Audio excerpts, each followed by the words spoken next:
Jazakallahu khairan. Bismillahirrahmanirrahim. Assalamualaikum warahmatullahi wabarakatuh. Innal hamdalillah nahmaduhu wa nasta'inuhu wa nastaghfiruhu wa natubu ilaih wa na'udzu billahi min shururi anfusina wa sayyiati a'malina man yahdihillahu fala mudilla lahu wa man yudlilhu fala hadiyalah. Asyhadu an la ilaha illallah wahdahu la syarikalah wa ashhadu anna Muhammadan abduhu wa rasuluhu la nabiyya wa la rasula ba'da.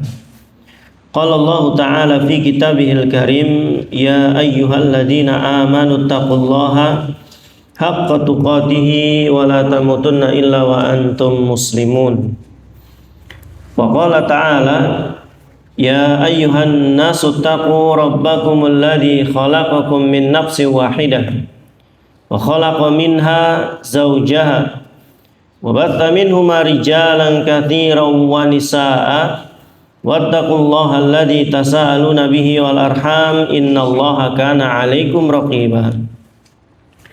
Amma ba'd, ya hayyu ya qayyum bi rahmatika nastaghitsu aslih lana sya'nana kullahu wa la takil ila anfusina tarfata 'ainin.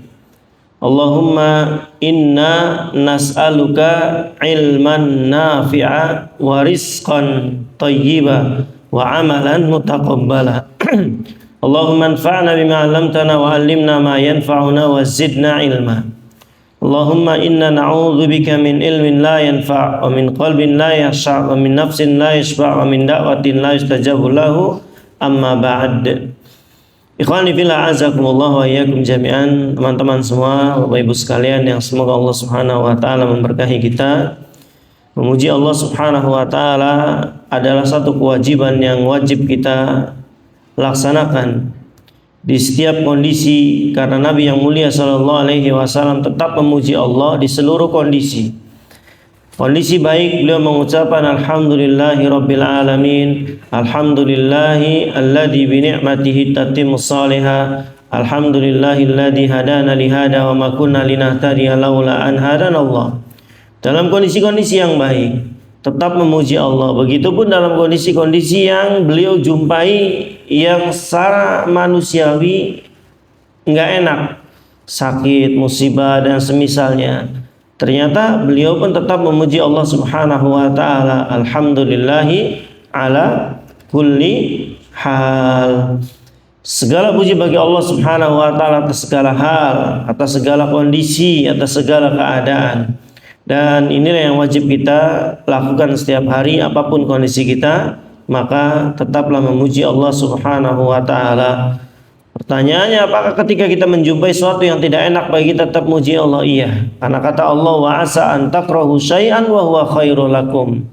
Bisa jadi yang kamu enggak sukai, yang kamu benci, yang kamu hindari, yang kamu enggak suka, kata Allah khairul lakum. Bisa jadi itu yang terbaik untukmu. Makanya di akhir ayat itu Allah katakan, wallahu ya'lamu wallahu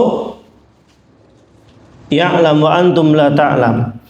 Allah Subhanahu wa taala mengetahui sedang kalian tidak mengetahui. Artinya karena Allah yang menciptakan kita, maka segala sesuatunya Allah yang lebih tahu, dan wajib atas kita terus memuji Allah Subhanahu wa taala. Termasuk pagi hari ini alhamdulillah Allah kembali mudahkan saya dan antum, diberikan kesehatan, diberikan kecukupan untuk bisa ibadah, dan semoga Allah Subhanahu wa taala mencukupkan segala kebutuhan yang ada pada diri kita, karena Dia Rabb kita, Dia Maha Kaya, Dia Ar-Razzaq yang mampu memberikan rizki. Bahkan sebelum kita bisa berusaha di dalam perut ibu kita 9 bulan, tidak ada usaha dari diri kita yang kita lakukan, tapi Allah memberikan rizki. Maka ikhwan a'azakumullah, Allah Maha mencukupi, maka sandarkan segala harapan dan kebutuhan hanya kepada Allah Subhanahu wa taala. Taib, Bapak Ibu sekalian, teman-teman semua, kita lanjutkan materi kita.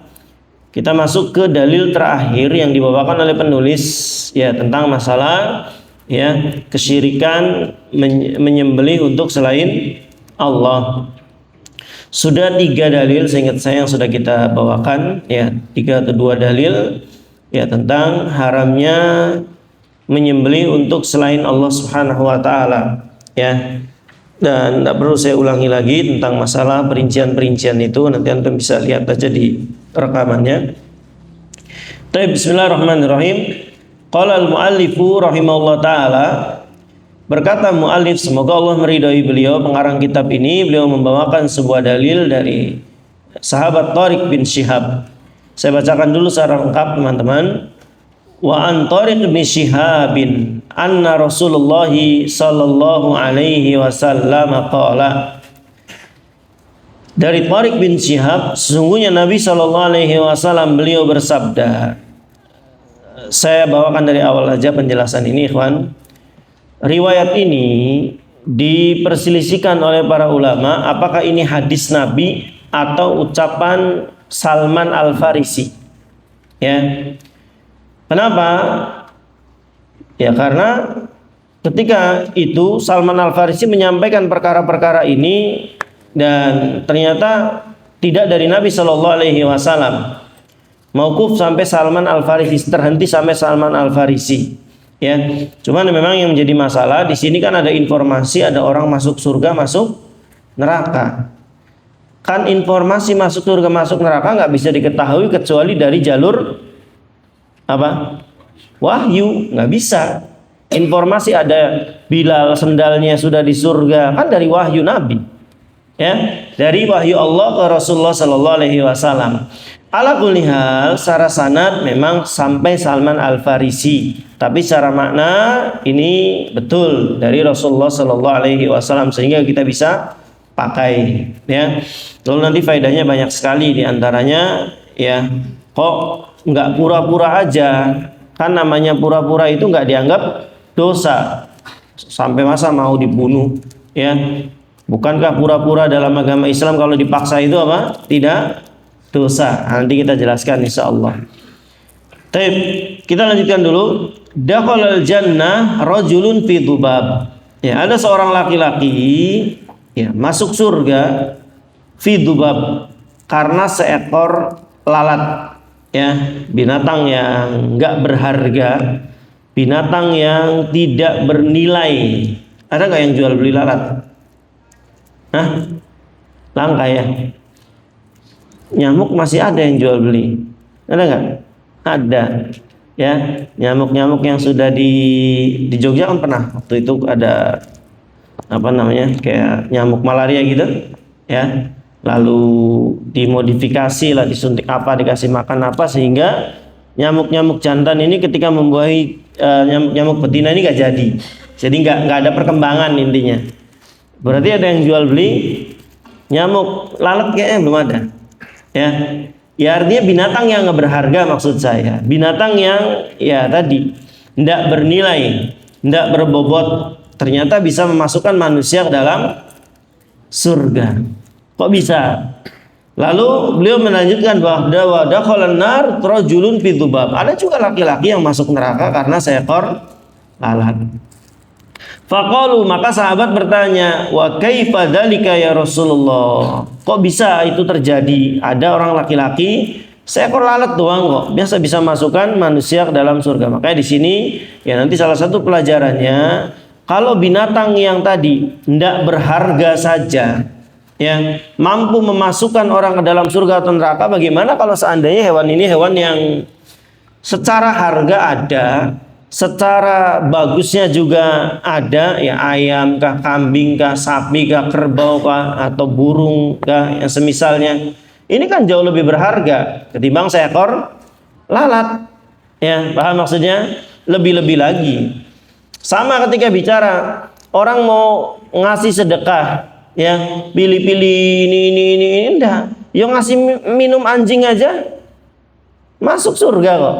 Ya, supaya kita mikir, anjing dikasih minum saja, dibaikin saja, masuk surga orang yang ngasih minumnya. Gimana dengan selain anjing, kucing kah, ya, atau kambing kah, atau kerbau kah? Gimana kalau bukan hewan, manusia fasik, ya, yang kapan hari kapan waktu mungkin dia jadi baiknya, ya, karena pemberian antum, atau dia seorang yang muslim yang soleh, ahli ilmu, dan ya jelas lagi lebih. Ya, ada satu kutip yang saya bahas di Ramadan kemarin, ikhwan, pelajaran besar. ya saya juga tersentak dengan apa yang beliau bawakan. Kitab ini dikarang oleh Syekh Abdul Razak Al-Badr. Ini dalamnya para ulama tuh begitu, ikhwan. Ya. Beliau di akhir jadi di judulnya itu ya 10 amalan manusia yang pahalanya terus mengalir setelah dia mati. Intinya 10 pahala jariah. Salah satunya beliau bilang di situ wakaf kuburan. Saya pikir yang namanya orang mati itu kan udah gak sholat lagi, gak puasa lagi. Artinya kan orang itu sudah pasif di situ. Paham enggak? Kalau kita bicara masjid, ada orang sholat terus berganti generasi, 100 generasi. Selama ini masjid ada, maka pahalanya ada, wajar gitu kan? Nah, ini kuburan. Orangnya udah nggak bisa melakukan apa-apa gitu maksud saya. Ya, orangnya ditanam di dalamnya sholat enggak? Enggak. Tapi belum memasukkan ke 10 amalan terbesar yang pahalanya terus mengalir sampai hari kiamat. Beliau mengatakan bahkan hadisnya sahih dibawakan oleh beliau. Termasuk amalan yang pahalanya terus mengalir. Saya pikir, kenapa kuburan?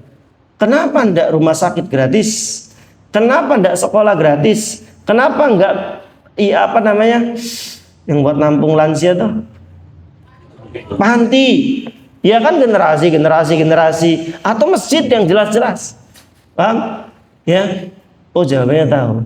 Ikhwana azakumullah, beliau memberikan isyarat kepada kita, ya. Nabi SAW motivasi kita. Nih, kalau kamu berbuat orang kepada yang pasif aja bisa mendatangkan pahala sampai hari kiamat, gimana kamu bisa menyediakan tempat untuk orang yang masih aktif? Paham maksudnya? Paham? Ini jenazah begitu ditanam sudah nggak bisa apa-apa, tapi dihukumi pahala jariah sampai hari kiamat. Gimana kalau antum menyediakan tempat, menyediakan tanah, menyediakan bangunan yang itu orang di dalamnya aktif, bisa sholat di situ, bisa baca Quran di situ, paham? Itulah hebatnya para ulama. Ikhwana azakumullah, ketika memberikan suatu belum jauh ke depan apa yang sama modelan seperti ini, ya. Kenapa lalat? Ya, kok cuma lalat? Bukan masalah lalatnya, kalau lalat aja supaya mikir kita. Ya kalau kuda, barangkali kalau yang lebih di bawah kuda kayaknya nggak apa-apa. Nanti orang pikir gitu kan? Ya, kalau kisah ini masuk surga karena seekor kuda yang paling mahal, orang akan mikir berarti kalau di bawah itu kayaknya ada toleransi kayaknya. Ada kebolehan, misalkan ya masa cuma ayam, itu kan kuda, wajar kuda kan mahal, mewah ini itu kan. Kayaknya kalau cuma ayam kayaknya nggak apa-apa deh. Kelinci yang harganya tapi kalau orang paham lalat, maka yang di atasnya jauh lebih nggak mungkin lagi gitu kan, nggak mungkin lagi bolehkan. Kalau perkaranya binatang yang nggak berharga dan nggak bernilai saja bisa sedemikian bahayanya, gimana dengan hewan-hewan yang lebih berharga daripada itu? Itu ikhwana azakumullah, ya. Kenapa ini juga barangkali lalat doang? Bukan masalah lalatnya. Ada persembahan yang dia sembahkan kepada selain Allah. Dan tadi dibalik saja, kalau lalat aja begitu, gimana yang lebih berharga? Maka sahabat bertanya, wa kaifa dzalika ya Rasulullah? Bagaimana itu terjadi wahai Rasulullah? Maka Nabi sallallahu alaihi wasallam mengatakan, marra rajulani ala qaumin lahum sanamun. Ada 2 orang laki-laki ala qaumin lahum sanamun. Ya, la yajuzuhu ahadun hatta yuqarriba lahu syai'an, dan tidak boleh lewat di wilayah tersebut, ya, kecuali mereka harus mempersembahkan yuqarrib. Qarib itu mendekatkan diri, menghinakan diri, ya. Seperti kita taqarrub kepada Allah di Masjidil Haram, di Masjid Nabawi, di depan Ka'bah, ada ketundukan ya hati kita. Nah, kurang lebih seperti itu. Ya, maka nanti salah satu bantahannya, ya, padahal orang kedua kan orang pertama kan dipaksa nyembelih lalat. Enggak, masalahnya dia dengan kerelaan hatinya mendekatkan diri kepada berhala dengan seekor lalat. Kata Nabi, marra rajulan, 2 orang laki-laki lahum sonam, mereka memiliki sonam. Masih ingat ya? Ada sonam, ada wathan. Apa perbedaannya? Awal-awal bahasan kita. Ada sonamun atau jamaknya asnam, ada wathanun jamaknya authan. Waktu itu saya tulis di papan tulis. Apa perbedaannya? Sonamun berhala yang wajnubni wa baniya an na'budal asnam. Ibrahim alaihi salam. Wajnubni, ya Allah jauhkan saya, wa baniya dan anak keturunan saya dari asnam. Di zaman Nabi Ibrahim berhalanya ada bentuknya atau enggak? Ada. Bapaknya bikin. Ya kan? Dipahat. Maka sonam adalah berhala yang berbentuk makhluk hidup. Gambar sapi kah, gambar manusia kah, gambar kebo kah, ya, gambar gajah kah dan yang semisalnya, ya. Ini sonam. Kalau authan lebih umum dan biasanya berhala-berhala yang tidak berbentuk, kuburan, batu, keris, jimat-jimat yang dijadikan ya tandingan-tandingan untuk selain Allah, ya, baik dari pengaturan, penguasaan, mencipta, ini namanya authan.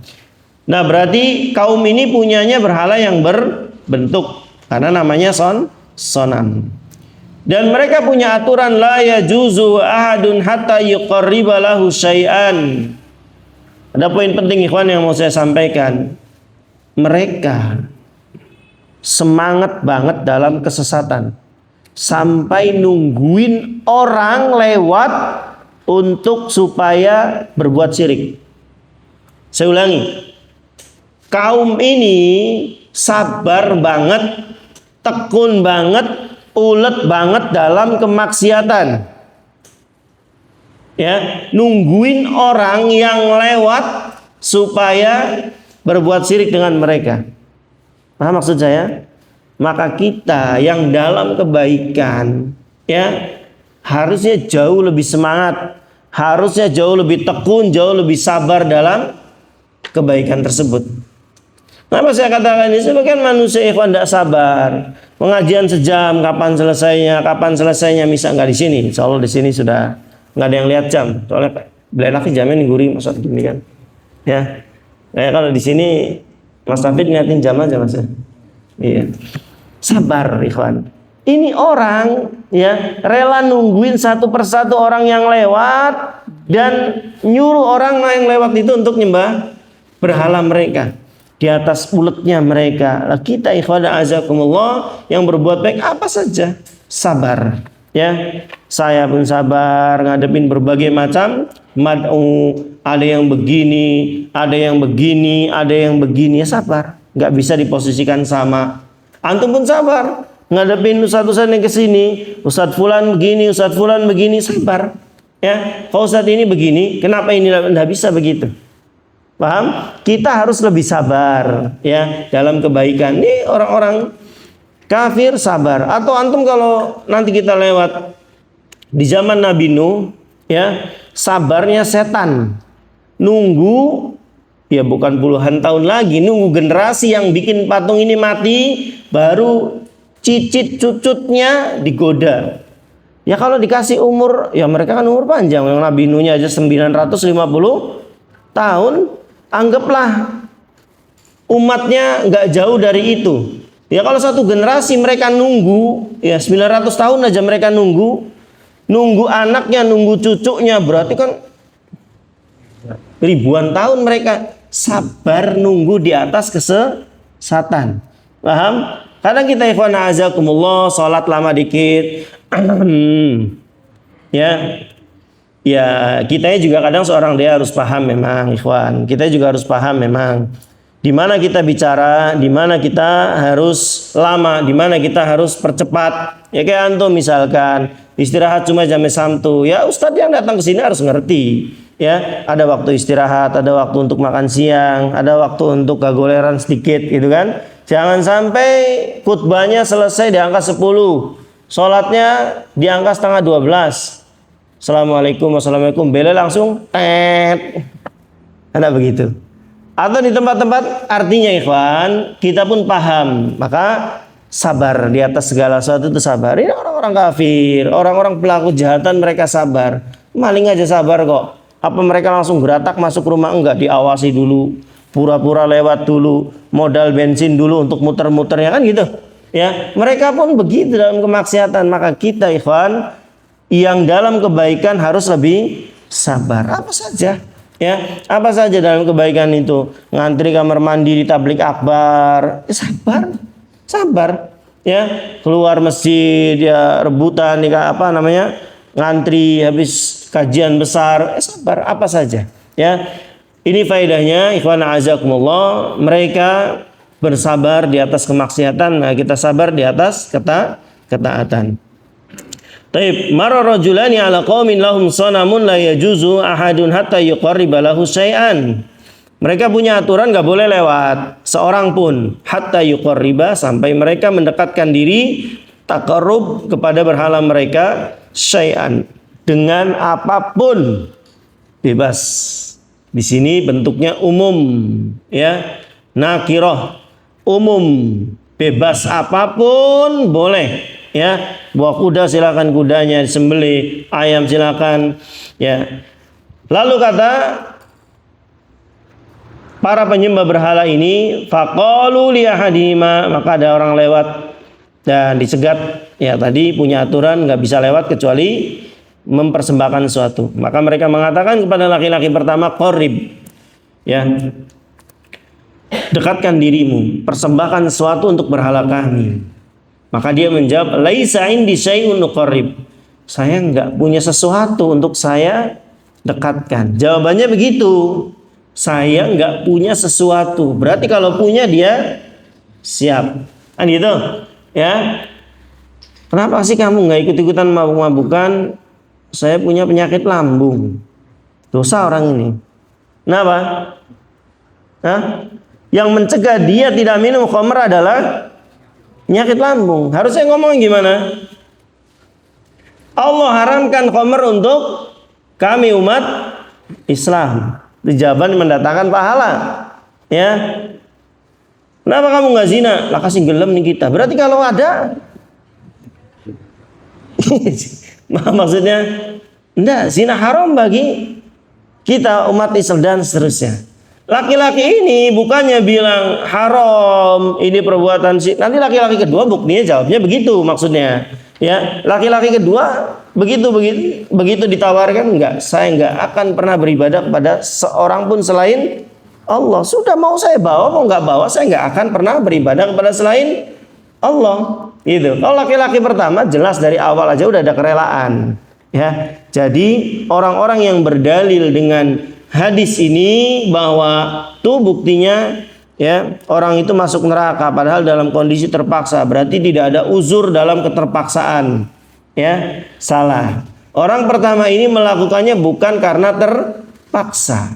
Yang pertama dia bisa lewat jalan lain. Taib. Yang kedua buktinya orang kedua, ya meskipun pada akhirnya dibunuh, ya, tapi orang kedua ini ikhwan a'azakumullah membuktikan memang saya mau bawa mau enggak, saya enggak akan pernah beribadah kepada selain Allah. Tapi kita lanjutkan dulu. Dia mengatakan laisa indi syai'un nuqarrib, saya enggak bawa sesuatu untuk saya bisa persembahkan kepada patungmu, ya, kata laki-laki ini. Faqalu qarrib walau dubaban, enggak apa-apa, ya, ibadahlah kepada berhala kami meskipun hanya dengan seekor lalat. Dicari sama dia, berarti memang sudah di awal sudah nggak ada penolakan hati. Satu, makanya bahaya, ya. Ketika hati itu sudah tidak ada lagi kebencian terhadap kekafiran, ini sering saya jelaskan ikhwan. Ketika hati itu sudah tidak ada lagi rasa benci terhadap kemaksiatan, kekafiran, ini awal dari petaka. Waktu itu saya kisahkan kenapa Bani Israel ketika Musa 40 hari menemui Allah Subhanahu wa taala untuk menerima berbagai macam perintah, ya, kata Samiri, ini patung anak sapi Tuhan kalian. Enggak pakai iya tah, bener tah, ngomong begitu tah Musanya. Enggak ada, langsung mereka sujud kepada patung anak sapi. Kok bisa mudah begitu? Para ulama menjelaskan ada sebab besar kenapa mereka bisa seperti air yang ngalir dari mulut teko, gampangnya sampai begitu.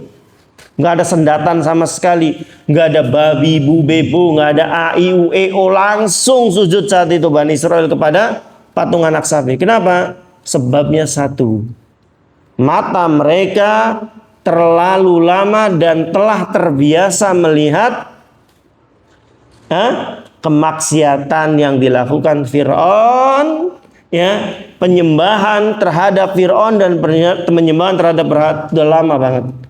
Karena saking seringnya melihat kemaksiatan teranggap biasa. Baik, sehingga hilang rasa cemburu di hatinya terhadap kemaksiatan. Makanya ikhwan, antum mungkin punya sesuatu maksiat yang belum bisa antum tinggalkan, tapi antum tuh tidak suka kalau orang lain melakukan hal yang sama. Selamat, hati antum masih hidup. Tapi kalau sudah tidak benci terhadap kemaksiatan, ya saya nggak bela kemaksiatannya, tapi ketika hati itu masih ada rasa tidak enaknya, tanda rasa tidak enak itu nggak mau dilihat orang, itu antum masih benar, masih di garis fitrah, ya, masih di garis fitrah, artinya bukan mentoleransi sebuah keburukan. Tahu ini tidak baik, ya. Contoh misalkan antum punya kemaksiatan yang belum bisa antum tinggalkan, anak antum melakukan hal yang sama, tahu ini maksiat tidak boleh, ya. Apa misal, ya, ada orang punya kebiasaan melihat gambar yang tidak baik, ya, lalu anaknya seperti itu, bagus deh, bagus, gitu nggak mungkin, antum pasti larang, kan gitu, ya, meskipun antum sendiri belum, contohnya gitu, itu masih punya kecemburuan dalam kebaikan, ya, mungkin sebagian kita belum bisa meninggalkan, misal maaf rokoknya, misal, ya, belum bisa. Tapi ketika anaknya yang masih kecil memulai, mungkin akan marah, kan gitu. Kenapa? Ini tidak baik, kan gitu. Masih mending, ya. Tapi kalau sudah ada toleransi dalam sebuah kemaksiatan, ini bahaya, ikhwan, bahaya. Ini awal dari kehancuran orang tersebut. Karena nanti sudah, ya, nggak ada perlawanan. Karena kan benteng terakhir hati kita itu adalah hati. Saya pernah bilang ke antum, mata antum tuh bisa dipaksa melihat maksiat, iya nggak? Kuping tuh bisa dipaksa, masukin headset, dengarkan sesuatu yang buruk, bisa dipaksa untuk dengarkan. Tapi hati itu terus bergejolak loh. Ya, hati terus ngelawan terus dia. Ini tidak baik, ini tidak baik. Cuman kadang hawa nafsu ini lebih dominan, tapi hati itu terus ngelawan. Itu hebatnya hati. Ya, maka ketika benteng terakhir antum ini bobol, hati sudah bobol semuanya. Makanya Nabi SAW mengatakan, ya, ala fil jasadi mudghah, di sebuah tubuh ada gumpalan darah yang apabila baik, gumpalan ini seluruhnya jadi baik. Apabila gumpalan darah ini buruk, seluruhnya buruk. Ala wahyal qalb, kata Nabi. Tahukah kalian, ketahuilah kalian bahwa segumpal darah ini adalah hati, yang kalau dia buruk, buruk semuanya. Maka hati-hati ikhwan azakumullah. Orang ini sudah dari awal sudah tidak ada kebencian terhadap berhala. Terbukti dari ucapannya, laisa indi syai'un qarib. Saya nggak punya, saya nggak bawa sesuatu. Menggambarkan dia tidak ada penolakan. Ya, mafhumnya kalau ada, kalau bawa dia siap melakukan. Betul, tatkala ada instruksi, ada arahan, nggak apa-apa, saya lalat. Dia nyari lalat buktinya setelah itu. Ya, faqarraba dubaban, maka dia menyembelih seekor lalat. Ya, fakhallau sabilahu fadakhalan nar. Dia lolos dari pedang orang-orang kafir tersebut, artinya nggak dibunuh, ya. Fadakhalan nar, maka dia masuk ke dalam neraka, kata Nabi SAW.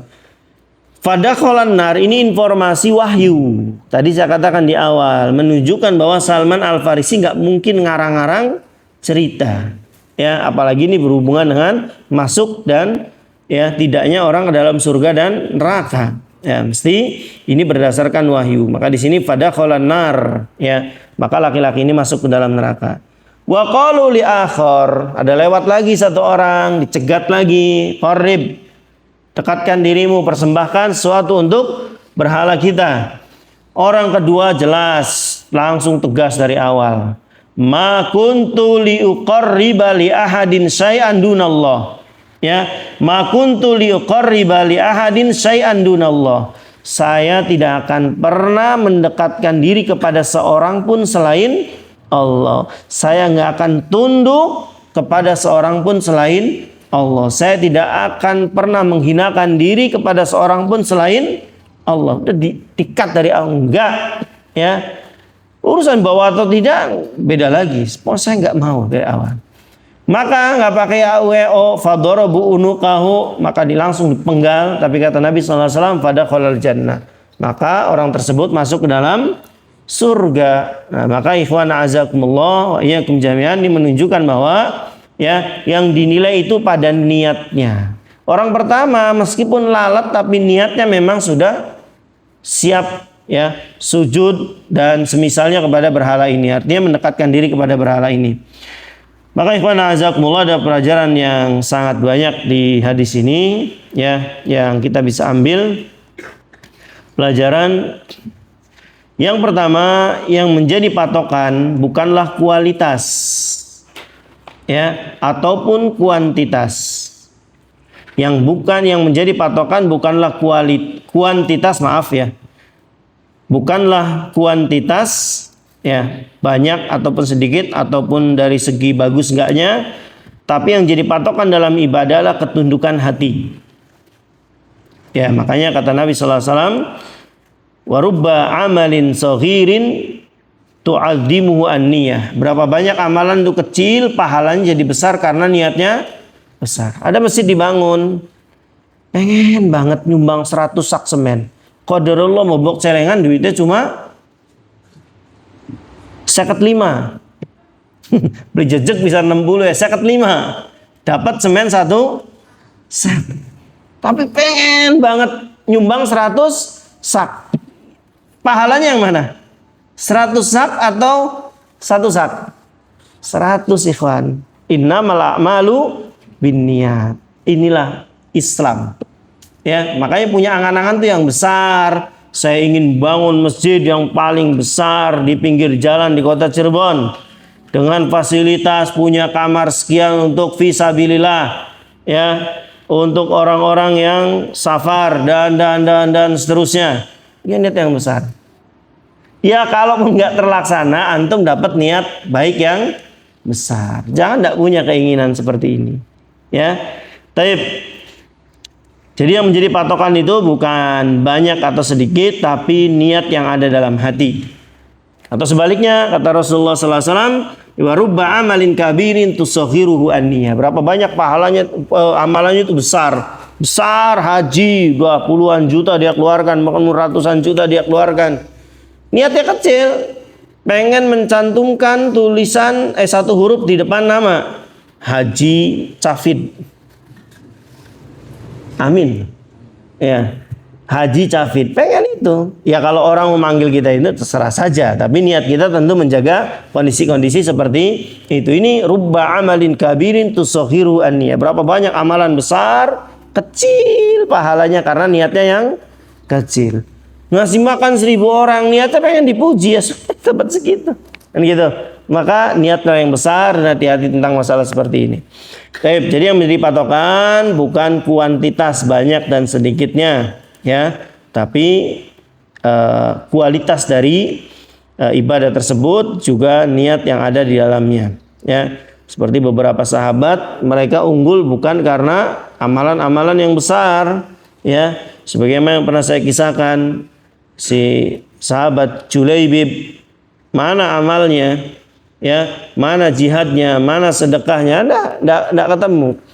Atau orang pernah saya kisahkan, ikhwana azakumullah, orang punya kebersihan hati yang namanya aja nggak tahu, nggak masuk di deretan para mujahid, nggak ada dia. Ya, deretan para ahli fikihnya Nabi nggak ada, ahli tafsir nggak ada, para donatur di zaman itu nggak masuk nama dia. Nama aja nggak diketahui. Ya. Tapi dia dijamin masuk surga, kata Rasulullah SAW. Sayati alaina rajulun min ahli jannah, akan datang pada kita laki-laki dari ahli surga. Nongol orang itu. Sahabat bingung, dia sih, ya, jihad tidak hebat, sedekah juga tidak kelihatan. Ya kalau yang nongolnya Abdurrahman bin Auf, jelas. Oh ya memang karena ahli sedekah. Kalau yang nongolnya Khalid bin Walid, iya jelas ahli jihad, kan gitu. Yang nongolnya dia. Ya. 3 kali Nabi ngomong gitu, diikuti, dan memang nggak ada sesuatu di dia. Dia hanya punya kebersihan hati. Siap mau tidur dia hilangkan penyakit-penyakit hati, iri, dengki, ya, benci dan semisalnya, dia netralkan semua dan dia tidur dalam keadaan ya hati itu tidak menyimpan kotoran-kotoran. Hati itu yang masukkan orang dalam surga. Baik, artinya ikhwan azakumullah, ya biasakan kita untuk satu berbaik sangka pada Allah, pada sama muslim, ya. Nah enak juga orang seuzunan tuh nah enak, wallah orang seuzunan tuh nah enak. Kayak penyakit di dewek, ya. Ya mesti kita juga jangan terlalu polos. Kalau terlalu polos bobodo wong bae nantinya. Jangan juga, ya. Tapi kalau antum punya kebersihan hati, Allah juga kasih firasat kok, ya. Mana orang yang akan bohongi kita, mana orang-orang yang akan nipu kita, ya Allah akan gerakan hati kita. Ya berawal dari kebersihan di dalam hati. Taib. Faedah selanjutnya ikhwan di hadis ini, ya, mempersembahkan seekor hewan yang hina ini bisa ya menjijikan, hina, ya lalat ya. Bahkan permisalan lalat itu permisalan yang hina, permisalan yang jelek dan semisalnya. Nah, bagaimana dengan hewan-hewan yang tadi? Hewan-hewan yang lebih berharga, hewan-hewan yang pilihan. Ya, ini aula lebih-lebih lagi. Sama kayak pembahasan tadi. Kalau ngasih minum anjing saja masuk surga, gimana ngasih minum kucing?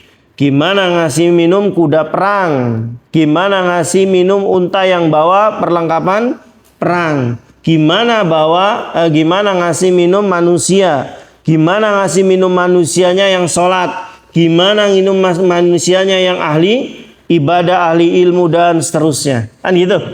Ya jauh lebih-lebih lagi. Anjing aja bisa mendatangkan pahala sedemikian rupa. Ya, tadi saya katakan, kenapa saya Abdul Razak bilang wakaf kuburan pahalanya jariah sampai hari kiamat, supaya kita mikir kalau yang udah nggak bisa sholat aja bisa mendatangkan pahala sampai hari kiamat. Gimana kalau tanah itu digunakan oleh orang untuk sholat?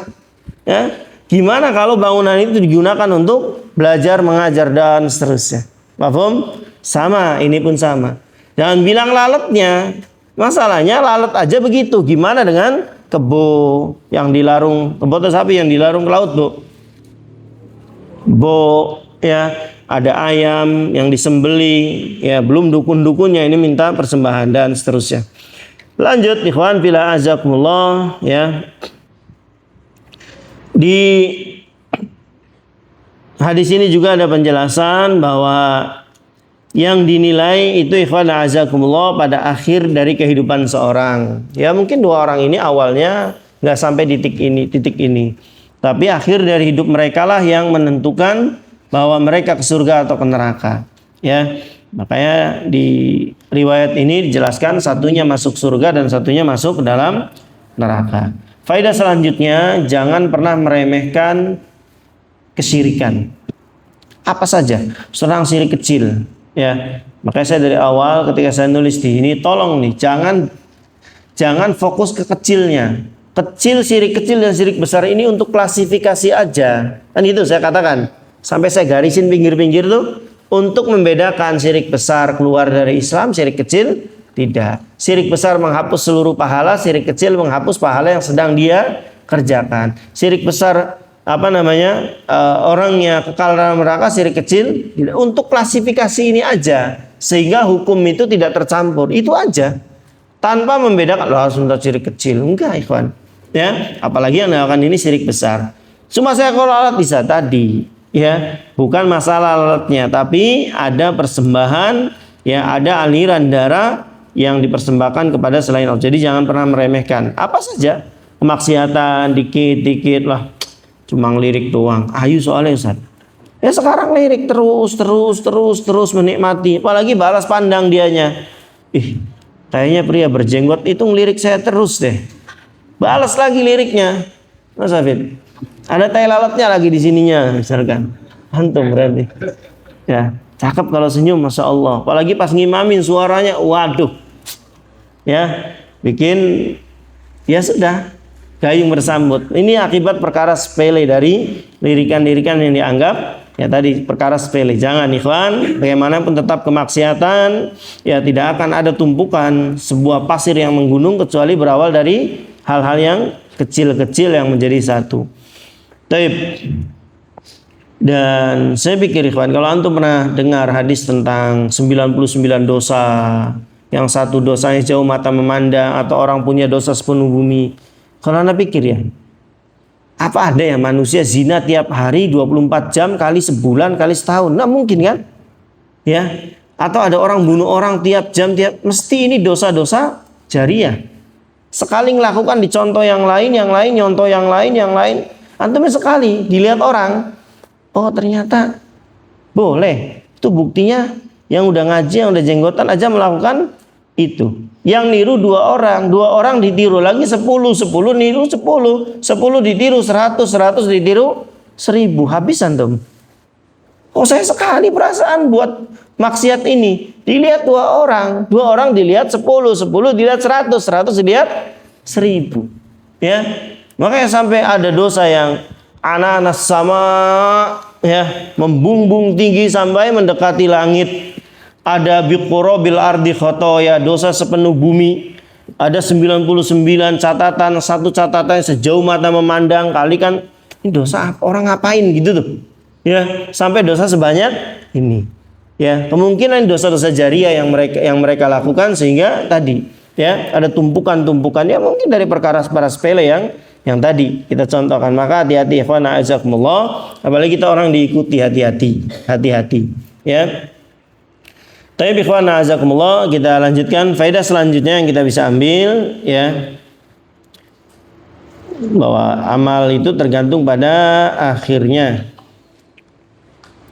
Annal jannata wan nar maujudatan. Sungguhnya surga dan neraka ini dua kenikmatan dan satu kenikmatan dan satu azab yang memang sudah ada. Al jannah wan nar dua-duanya sudah ada maksudnya.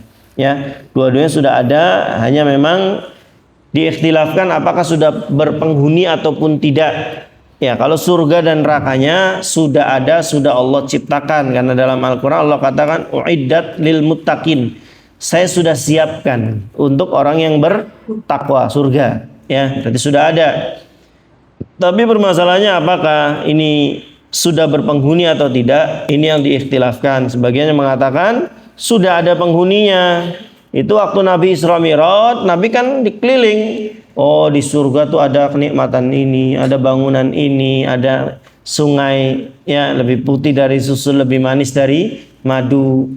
Nabi diajak keliling melihat siksaan penghuni neraka. Oh, ada yang dibeginikan, ada yang terburai ususnya dan seterusnya. Itu berarti sudah ada. Dijawab lagi sama yang kontra, ya belum. Kenapa? Karena prosesi hari kiamat saja belum terjadi, kan masih panjang kita. Habis kita mati masih ada 13 fase yang harus antum lewati. Ya, fase barzakh berapa ribu tahun. Nanti dibangkitkan di maksar lama, satu-satu nunggunya.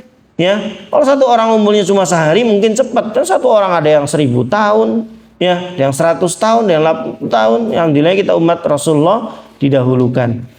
Nanti masuk yaumul mizan, yaumul hisab dan seterusnya sampai pada kontoro. Ya, setelah sirat di mana ya kezaliman diselesaikan semua di situ. Artinya panjang banget.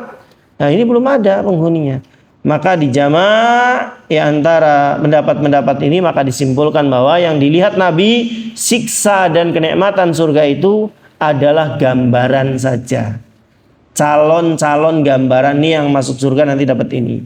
Penghuni secara hakikat belum ada. Baik, ini yang paling kuat dari dua pendapat tersebut. Ikhwan a'azakumullah. Ya. Lanjut. Sambil yang penting-pentingnya aja. Qurbul jannati wan nar minal insan. Dekatnya surga dan neraka bagi seorang manusia. Nah, di sini pernah saya bawakan di khutbah Jumat. Ya, dari hadis sahih Nabi sallallahu alaihi wasallam bersabda, al jannatu aqrabu ila ahadikum, ya, al jannatu aqrabu min syirakin na'likum, ya, atau al jannatu aqrabu ila ahadikum min syirakin na'lihi wan naru mithlu dzalik. Kata Nabi sallallahu alaihi wasallam, surga itu lebih dekat kepada kalian daripada tali sendal kalian. Para ulama mengatakan tentang mudahnya orang masuk ke dalam surga dan mudahnya orang juga masuk ke dalam neraka. Ya tadi, perempuan soleh ngurung kucing mati, gampang banget dia masuk ke dalam neraka. Ya, bahkan ada manusia kata Rasulullah, hadis ada di Arba'in, mungkin antum pernah belajar, sejengkal lagi dia masuk surga. Di akhir hidupnya dia melakukan su'ul khotimah, mampir dulu ke dalam neraka. Ya. Dan yang seperti ini banyak ikhwan a'azakumullah, maka hati-hati ya. Menunjukkan bahwa mudahnya seorang masuk surga, ngasih minum anjing bahkan ya, atau nanam tumbuhan, atau ya semacam-macam perkara-perkara yang bisa kita lakukan. Baik, lanjut. Tahdhiru minadz dzunubi wa in kanat shaghiratan fil husban. Ya, tahdhir, peringatan dari dosa-dosa ya, dosa-dosa yang kita lakukan wa in kana shaghirah. Meskipun dosa ini kecil ya. Kecil itu bisa jadi di pandangan manusia, di pandangan Allah belum tentu kecil ya. Semakna lawan dari makna ini sama ketika kita bahas aroma mulut orang puasa. Di sisi Allah apa kata Nabi? Atyab min rihil misk, lebih wangi daripada minyak misik. Di sisi Allah, di sisi manusia ya puyeng. Kan gitu. Sama ini juga ikhwan azakumullah. Ada orang, Nabi sallallahu alaihi wasallam lewat kuburan, Bu, lewat kuburan, lagi diazab isi penghuni kuburnya. 2 orang. Ya, Nabi berhenti dulu mendoakan. Salah satu mukjizatnya Nabi itu diperdengarkan siksa kubur, jeritan penghuni kubur, kenikmatannya segala macamnya Allah perdengarkan. Khusus untuk Rasulullah sallallahu alaihi wasallam, ya, tidak kepada seluruh manusia dan jin pada umumnya, tidak. Ya, kata Nabi, dua-duanya lagi diazab, dan dua-duanya diazab kata Rasulullah bukan suatu yang besar menurut pandangan manusia. Sing siji ari nguyu ora dikelin celanae, nyiprat mendi-mendi ora. Itu baru nyiprat, bukan nggak cebok, apalagi sampai nggak cebok. Ada nggak? Ya ada. Siapa yang supir? Awas be ketemu kita yang dalan gitu, tepel hingga doan. Kan di pinggir ban biasanya mereka, iya nggak? Cer, ya. Ini yang nyiprat-nyiprat saja dipermasalahkan, ya. Apalagi sampai nggak cebok. Mungkin cuma nggak cebok aja, celana-celana kita, ya bangsang-bangsangnya kita, gampangannya gitu. Tapi tidak di sisi Allah, ikhwan. Tidak di sisi Allah. Ya, yang keduanya suka ngadu domba. Ya mungkin kita sih biasa-biasa aja bagi orang. Ya, ngompor-ngompori sana sini, Mas Safid ya dengan apa namanya? Pak Mus lagi musuhan, Mas Daime, Mas Safid. Tambah di umeb-umebi. Nah ini yang domba. Ya mungkin di mata kita biasa lah obrolan, tapi nggak seperti itu, kan? Ini ada domba. Dua-duanya di sisi Allah dosa besar, bahkan menyebabkan azab kubur. Jadi ya terkadang di sisi manusia itu ya sesuatu yang kecil, remeh dan semisal, tapi belum tentu di sisi Allah, ya. Atau ucapan kata Nabi sallallahu alaihi wasallam, ada ucapan dalam agama Islam yang itu ringan di lisan, ya, tapi di mizan, di timbangan itu berat. Ucapan apa? Subhanallah wa bihamdi subhanallahil azim. Ringan di kita, tapi itu paling berat di Allah Subhanahu wa taala di hari kiamat. Nah itu contoh-contoh yang ada. Ini pun sama dalam masalah seperti ini, ya cuma lalat, cuma masalahnya syirik. Lalat juga kalau dibawa ke syirikan jadi besarnya. Lanjut ikhwan azakumullah.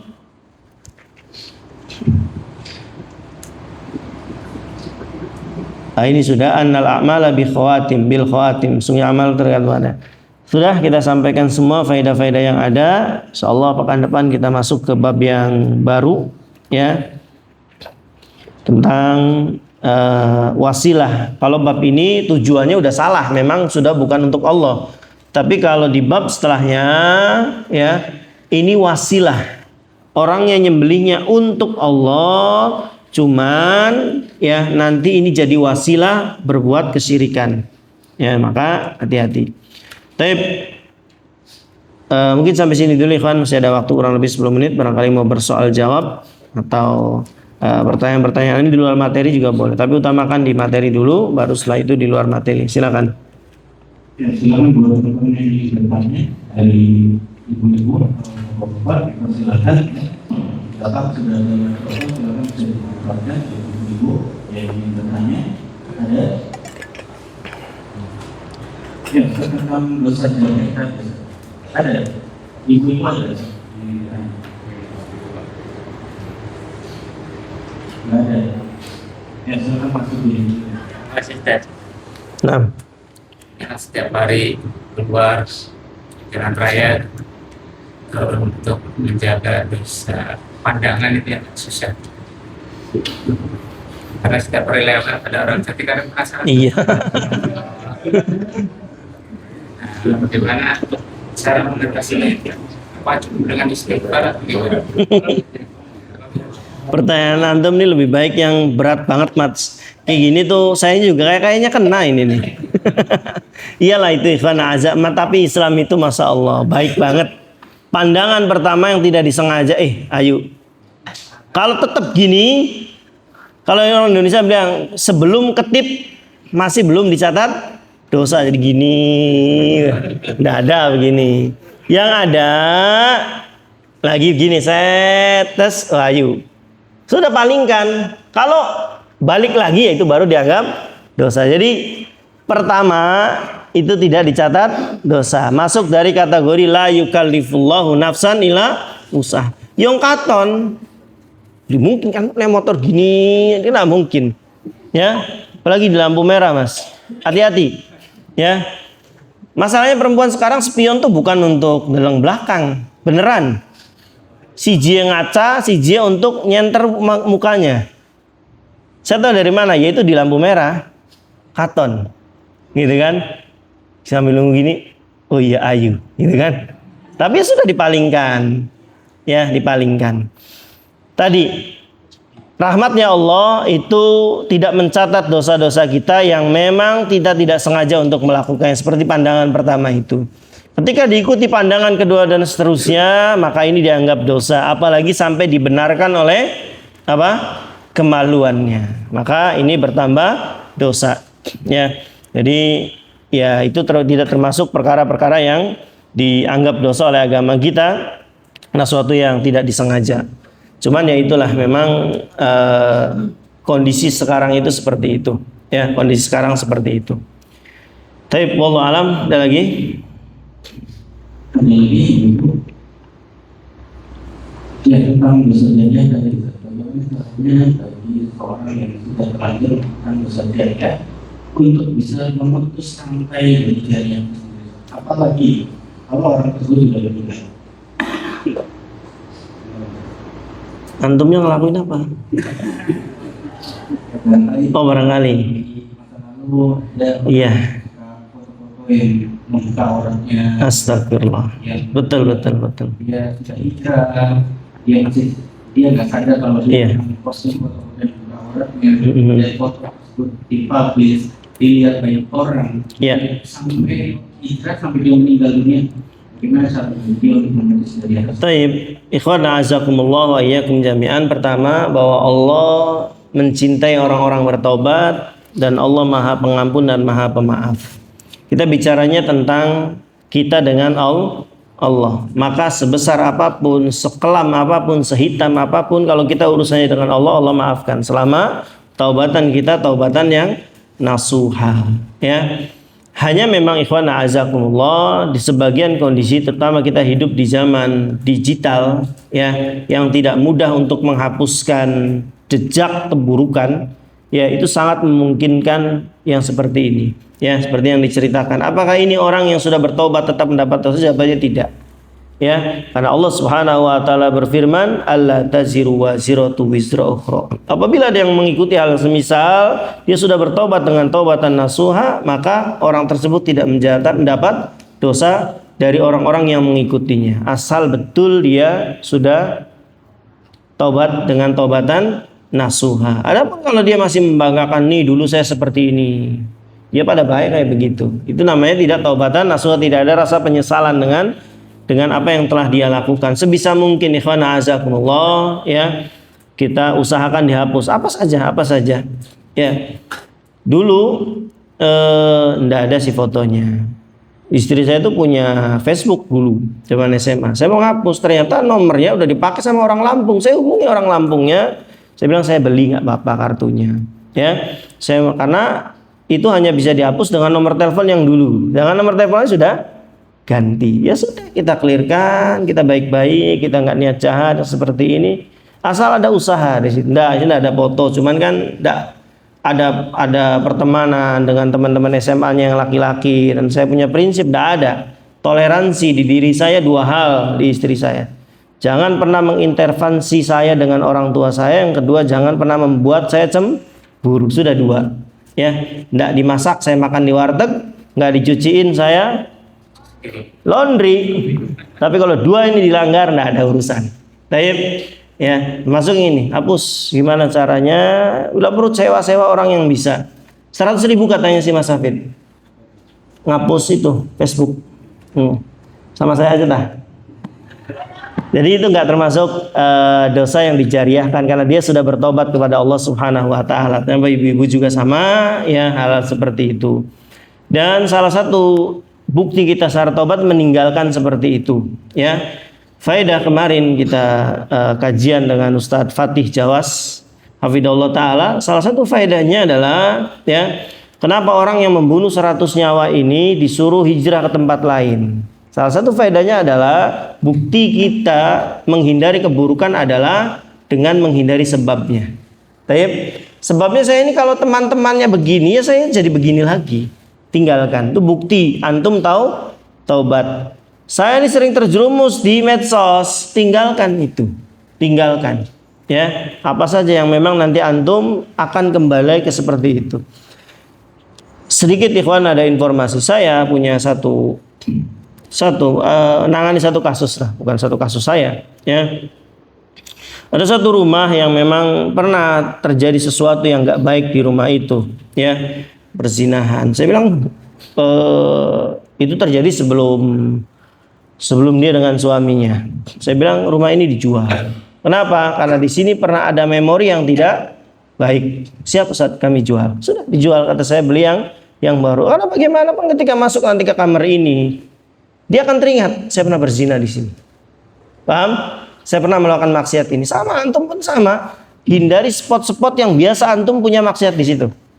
Di rumah misal antum punya pojokan yang nggak bisa dilihat oleh orang lain, antum biasa maksiat di situ. Kalau bisa diuruk sekalian.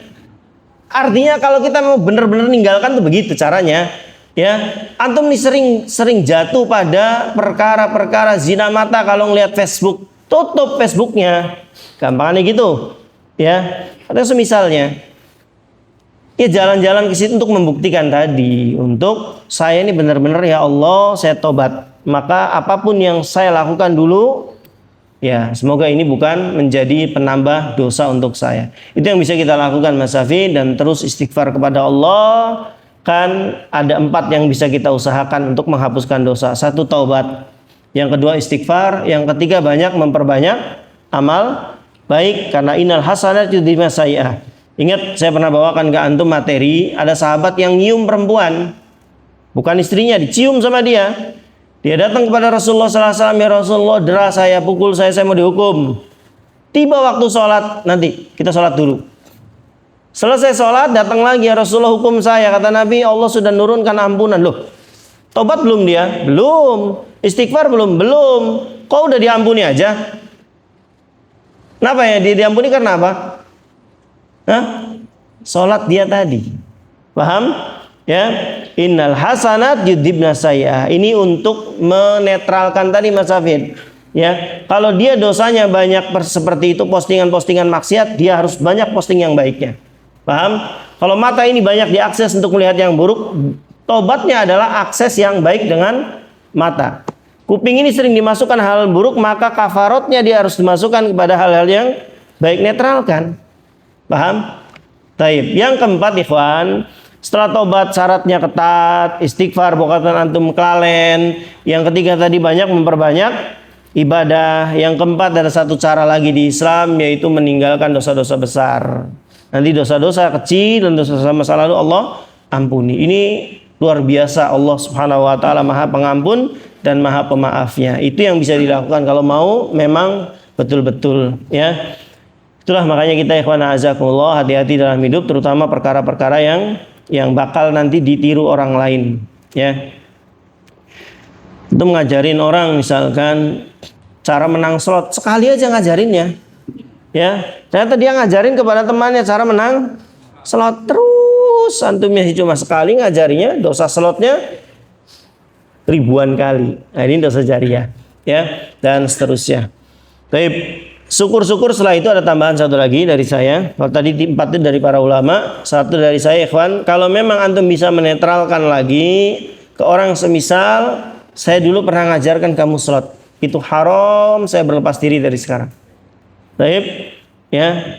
Tolong kamu juga ngajarkan ke siapa, kamu bilang saya udah berlepas diri, apapun yang kamu tindakan dari apa yang saya kerjakan dulu, yang saya ajarkan ya, saya sudah bilang ini salah dan gak boleh diikuti, ini haram, setelah itu saya berlepas diri. Baik. Sama ketika orang menjelekkan orang lain di depan, misal saya menjelekkan fulan di depan antum, ternyata saya salah, ada kewajiban untuk saya menjelaskan, teman-teman afwan ya, waktu Senin kemarin saya bilang Mas Safid itu begini, ternyata saya salah. Itu bentuk taubatnya saya kepada beliau. Artinya ya bentuk islahnya saya untuk supaya dosa ini tidak sampai diteruskan. Tapi kurang lebih seperti itu jamaah sekalian, sudah jam 9:01. Barakallahu fikum. Kita tutup dan saya serahkan kepada Bapak moderator lagi.